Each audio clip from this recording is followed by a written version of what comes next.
The cold alien marketplace buzzed with life. Hundreds of different species moved between colorful stalls, their strange faces hidden beneath hoods, or their alien eyes scanning for bargains. The air smelled faintly of oil, metal, and something that couldn't quite be placed, something thick and oppressive. At the center of the market, raised high on a platform, humans like me were being sold. My heart pounded in my chest as I stood in line, the freezing wind cutting through my clothes, making my bones ache. I wasn't the only one. All around me were others, my kind, waiting for their turn to be bought and sold. Some of us had been here for days, while others for weeks. We were treated like cattle, each of us just another number, another commodity. The auctioneer's voice rang out, sharp and commanding. "Next!" He gestured toward me, and a flood of eyes turned in my direction. I had no idea how I ended up here. One moment I was living a normal life on Earth, and the next I was in chains, standing under the cold gaze of alien slavers who treated humans like nothing more than pets. "Sold! To the Lord of House Xantar," the auctioneer called, and I was dragged toward the platform. A tall figure stepped forward, his icy blue eyes narrowing as he inspected me. The alien was dressed in armor made of dark metal that shimmered under the strange lights above. His skin, like that of most of his kind, was pale and almost translucent. He was one of the Zorxians, a species known for their ability to survive extreme cold. They didn't need warmth. In fact, they thrived in sub-zero temperatures, and that's where I came in. "You will warm my bed," he said coldly, his voice deep and firm. I nodded, knowing it was no use protesting. There were no words left to say. I had learned this quickly. Resistance would only make things worse. The human spirit could only survive for so long in this place before it was crushed. And yet I didn't stop hoping. Deep inside, I knew there had to be a way out. The Zorxian servants dragged me away from the auction area and toward a high-tech vehicle that would take me to my new home, or, more accurately, my new prison. I was shoved inside without a word, the cold air biting at my exposed skin.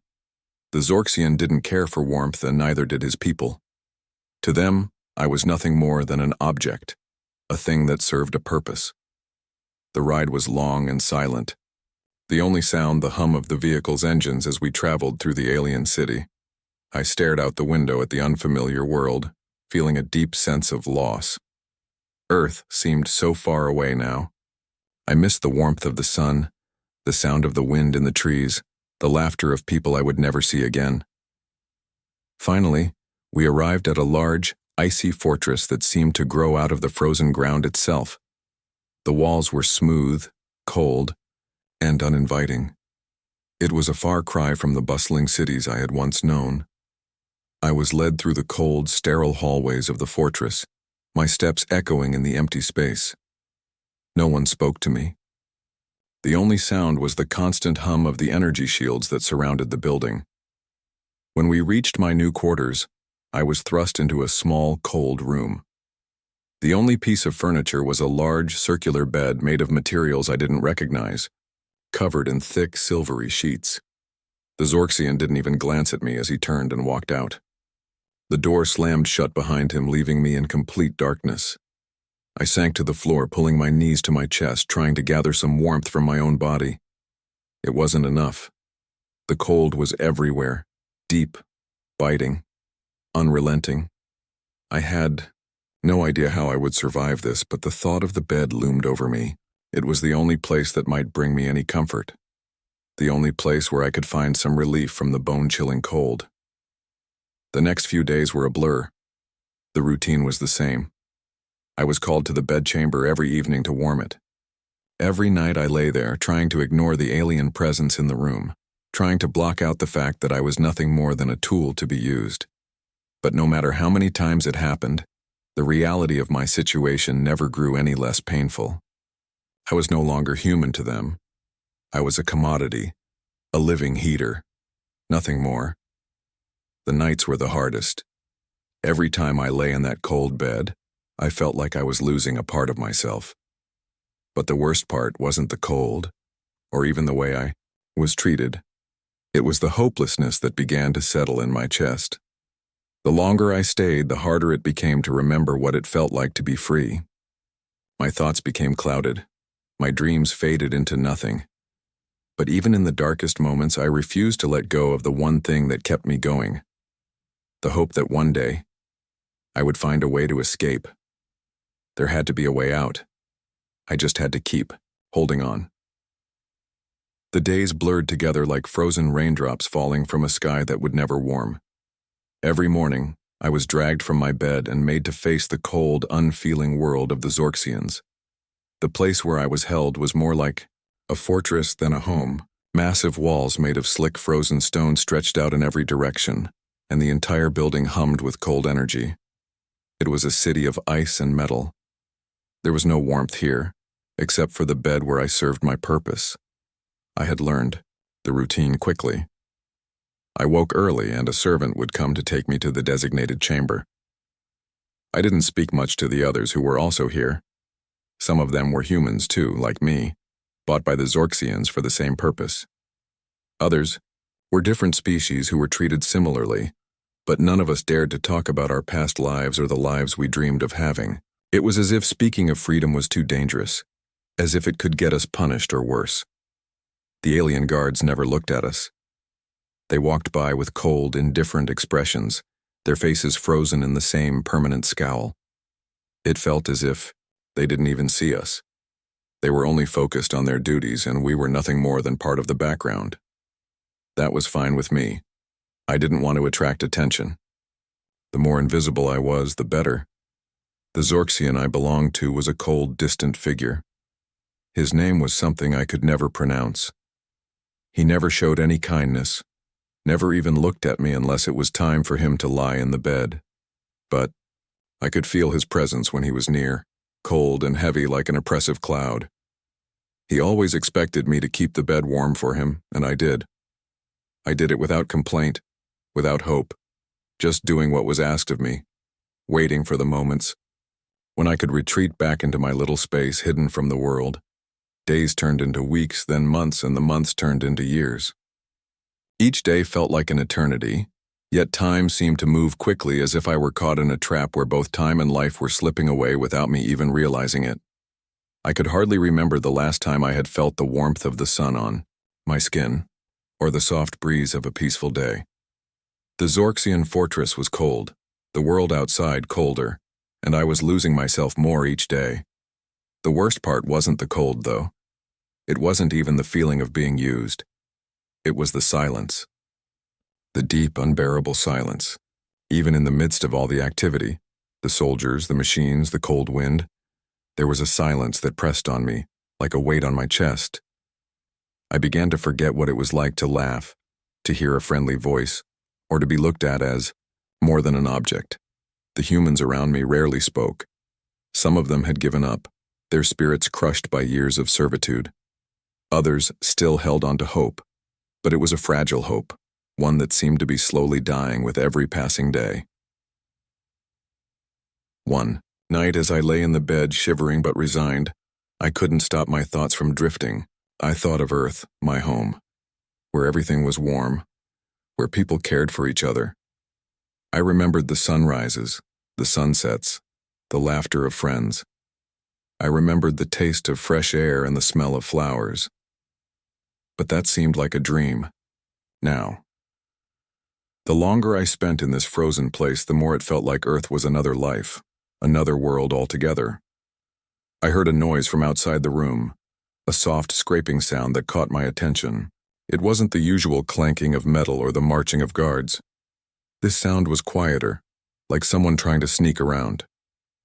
I listened carefully, my heart pounding in my chest. I sat up in bed, straining my ears.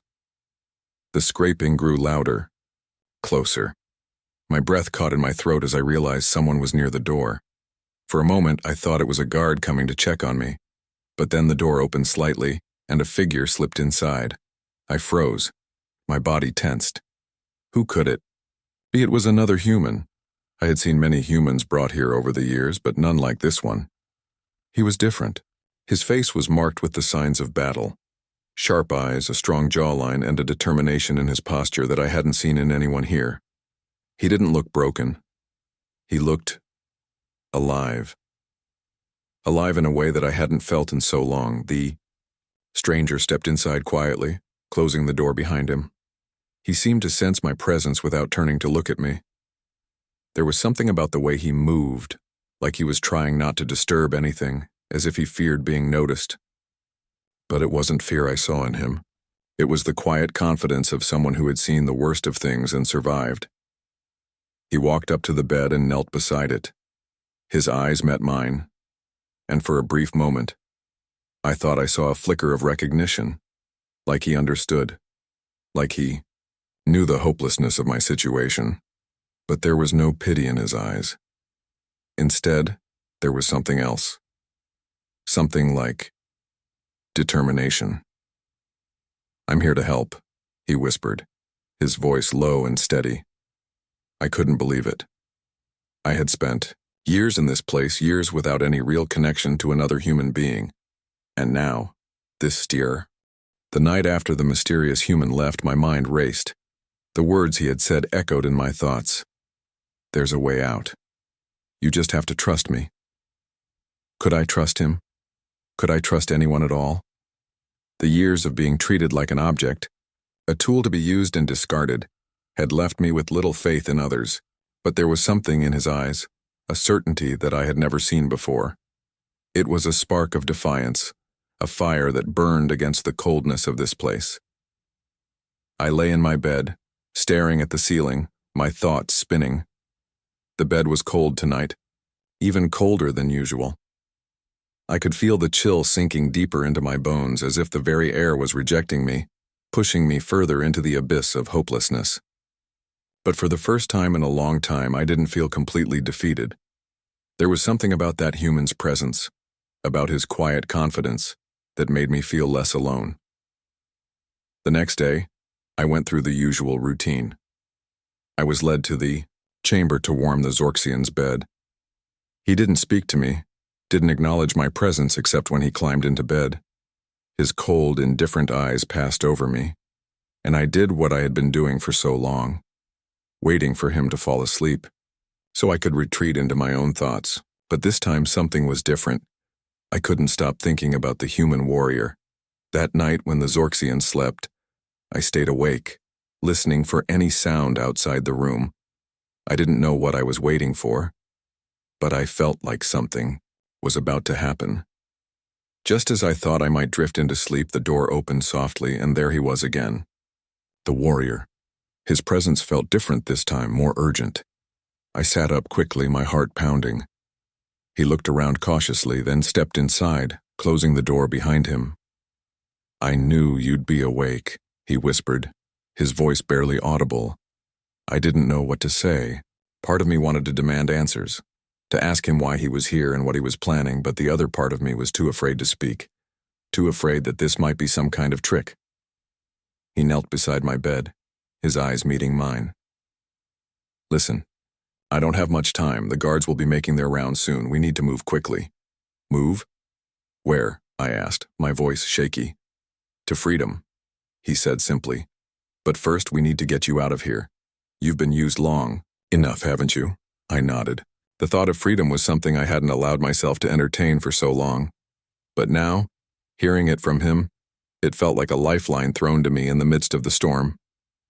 "How?" I asked, my voice barely more than a whisper. He glanced around the room, making sure no one could hear, then leaned closer. "I was once where you are.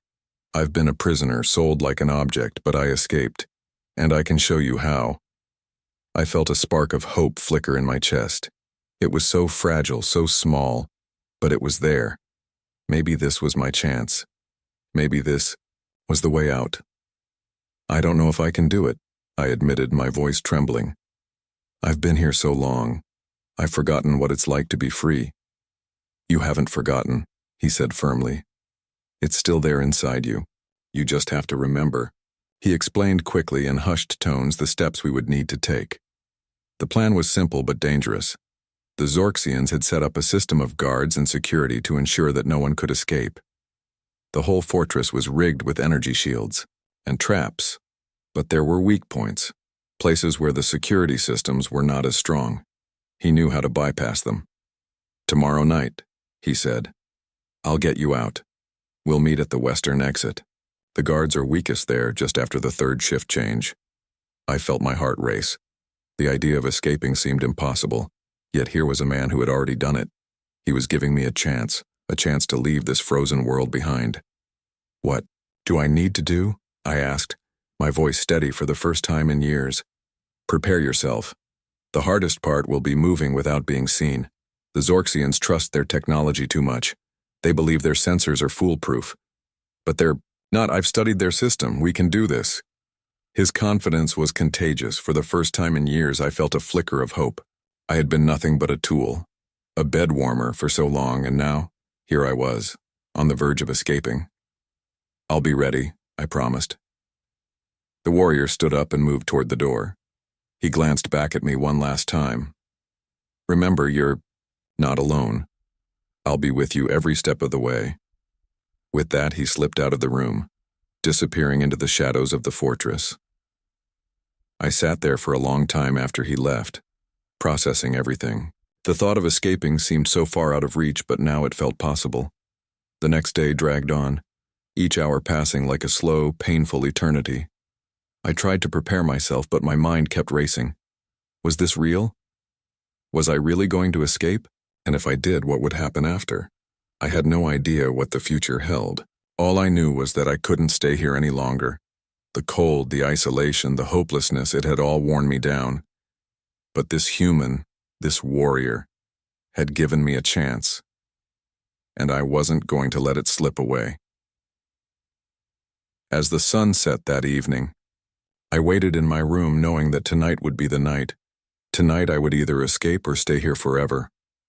When the time came, I crept to the window and looked out into the darkened world beyond.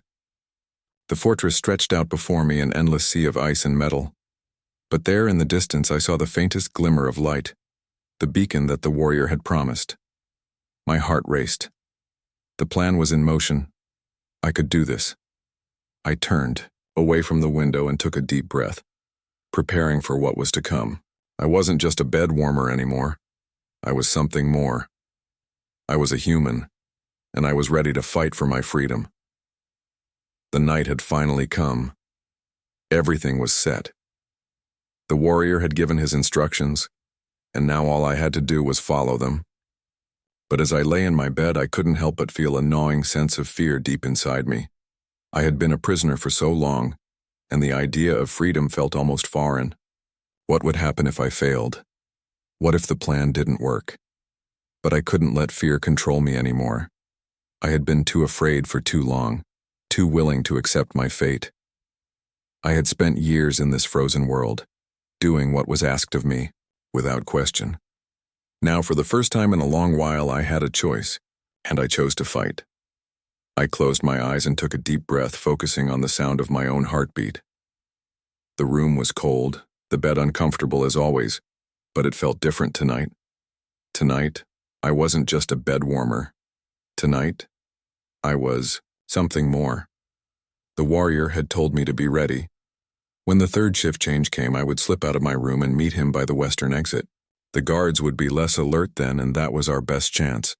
But the exit was still a long way off, and there would be plenty of risks along the way. I would have to be careful, quiet, and quick. No room for mistakes. I heard the sound of footsteps outside my room. I tensed, holding my breath, afraid that the guards were making their rounds.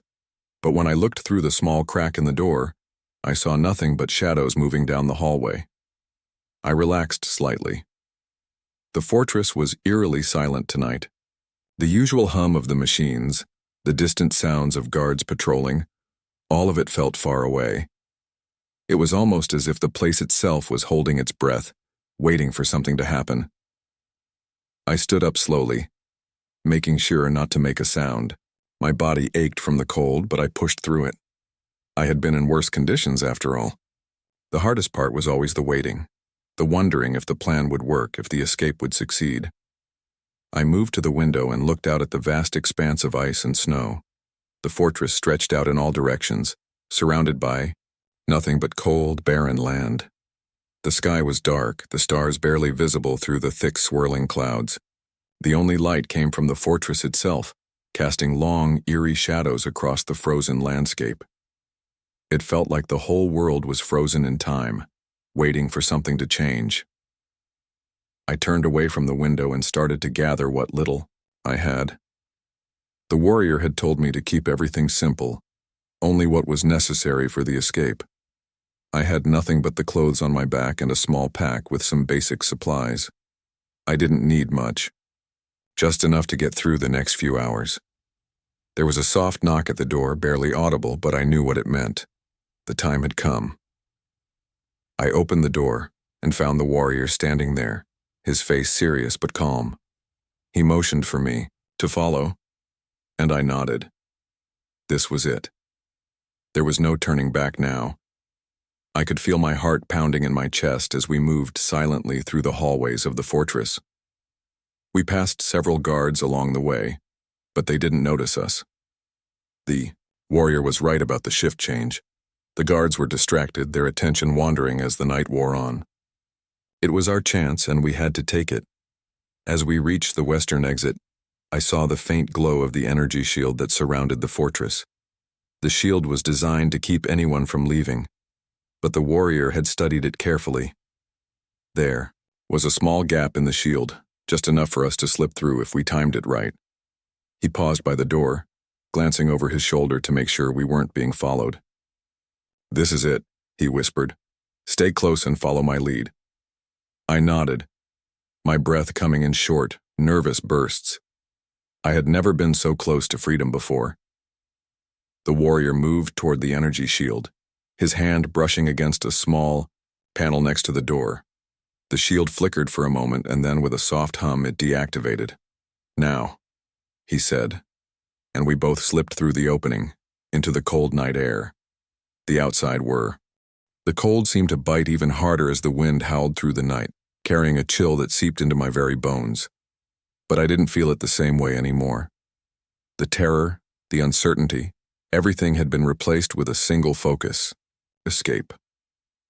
The warrior beside me kept his pace steady, never slowing, always looking ahead with sharp, watchful eyes. I followed closely, my breath coming in quick, sharp bursts as I tried to keep up with him. We had traveled for hours, moving through the vast, empty expanse of snow-covered plains. The Zorxian fortress was now a distant silhouette, fading into the dark night. The escape had been a success, so far. But the night was far from over. There were still dangers ahead, and even though the fortress was behind us, the universe was vast, and we were still far from being safe. I glanced over at the warrior, who was still moving with the quiet confidence that had drawn me to him in the first place. His face was serious, focused. He was prepared, always thinking ahead. There was no time for rest, no time for doubts. We had a mission, and we were not going to fail. As we moved, the silence of the night was interrupted by the occasional distant noise, an engine hum, the howl of a faraway creature. The sounds reminded me that we were still in enemy territory, and every noise, no matter how small, made my heart race. I had been a prisoner for so long that every crack, every shift in the air seemed like a threat. But the warrior didn't seem to react. He kept leading, not allowing himself to be distracted by anything.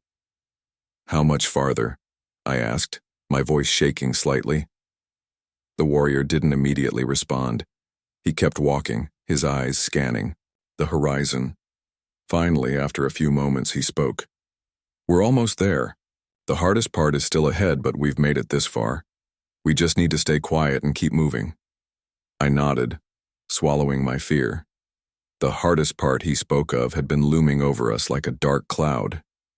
We had passed several checkpoints in the fortress, avoided patrols, and stayed hidden in the shadows.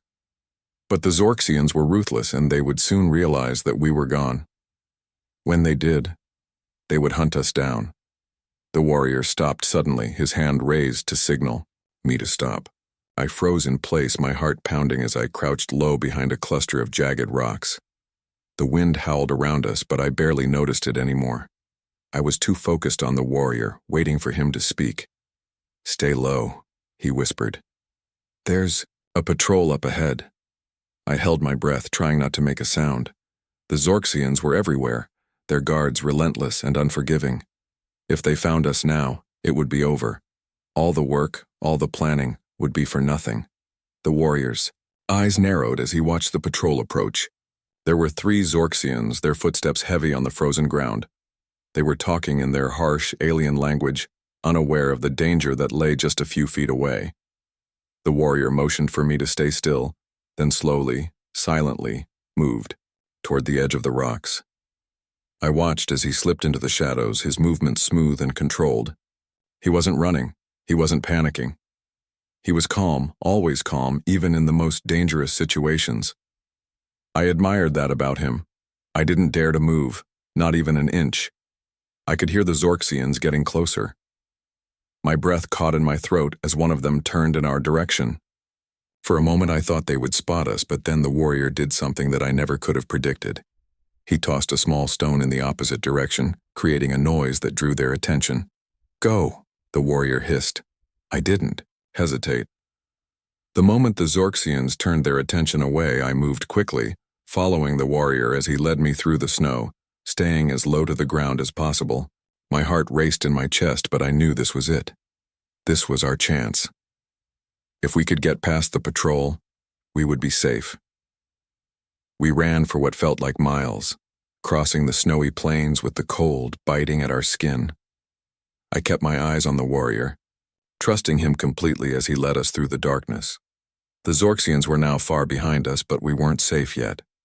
We still had to reach the resistance camp, and that was no easy feat. After what seemed like hours, the warrior slowed his pace, signaling me to do the same. We were nearing the edge of a small forest, a dense thicket of trees that would provide cover. The landscape around us was stark and desolate, but the forest offered the promise of shelter, even if only for a short time. We moved into the trees, using them as cover as we crept toward the edge of the forest. I could see the faint glow of light in the distance. There it was, the resistance camp. I could almost taste freedom now, but I knew we couldn't rush. We had to be careful. One wrong move, one careless sound, and everything could fall apart. The warrior crouched low, signaling me to follow him. We moved slowly, staying hidden in the shadows of the trees. The closer we got to the camp, the more tense I became. What if they didn't recognize us? What if we were too late?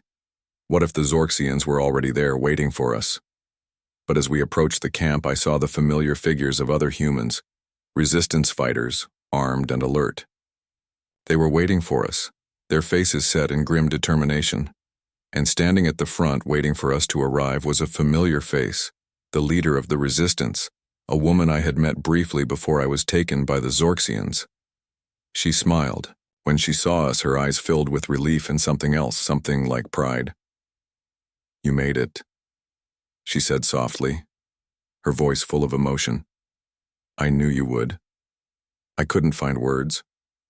I wanted to speak, to thank her, to express the weight that had lifted from my chest, but all I could do was nod. The warrior stepped forward, his expression stoic as ever, but I could see the small glimmer of satisfaction in his eyes. He had done it. He had helped me escape, and now we were free. "We're not out of danger yet," the resistance leader warned. "The Zorxians will come for us. They'll send everything they have to find you." I nodded, understanding. The battle was far from over, but for the first time in years, I felt hope. Real, solid hope. The kind that didn't flicker out with each passing day, but burned steady and strong like a beacon guiding us through the darkness.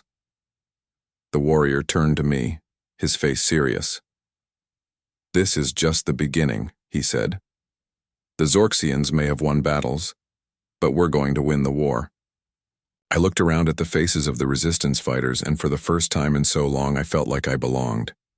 These people weren't just fighting for their own freedom. They were fighting for all of us. They were fighting for humanity.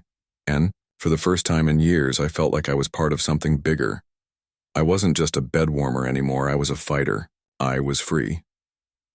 The sun had not yet risen, but the first hints of light were already beginning to touch the horizon.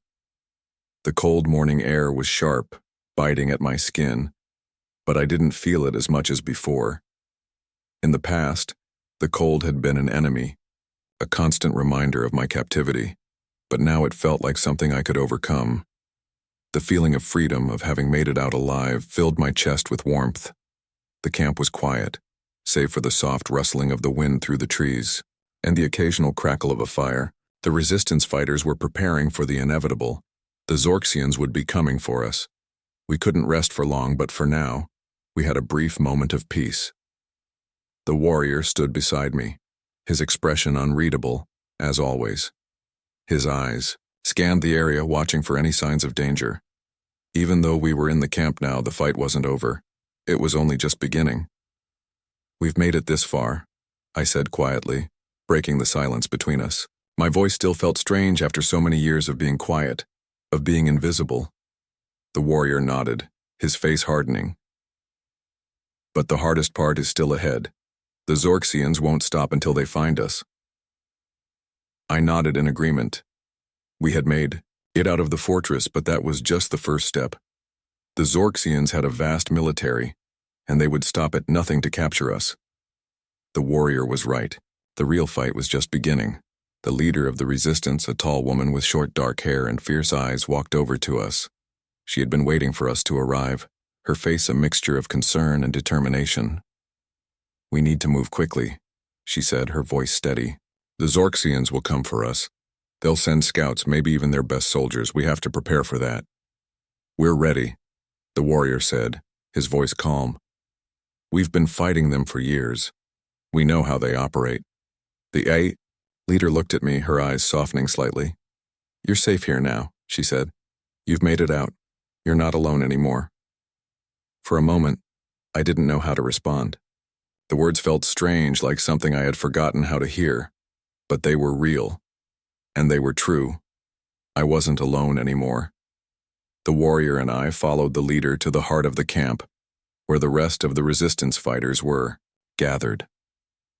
There were men and women from different species, humans, yes, but also aliens who had joined the fight against the Zorxians. They were all standing around a large map, discussing the next steps in the battle. The map was covered in markings, lines drawn to indicate the movements of the Zorxian forces, their patrols and key locations in the area. The resistance had been preparing for this moment for a long time. They had known the Zorxians would eventually target them. They just hadn't known when. The leader looked at the map, her finger tracing the lines. "We know they'll send a search party soon. They'll track us down. Our best chance is to hit them before they can organize." The warrior stepped forward.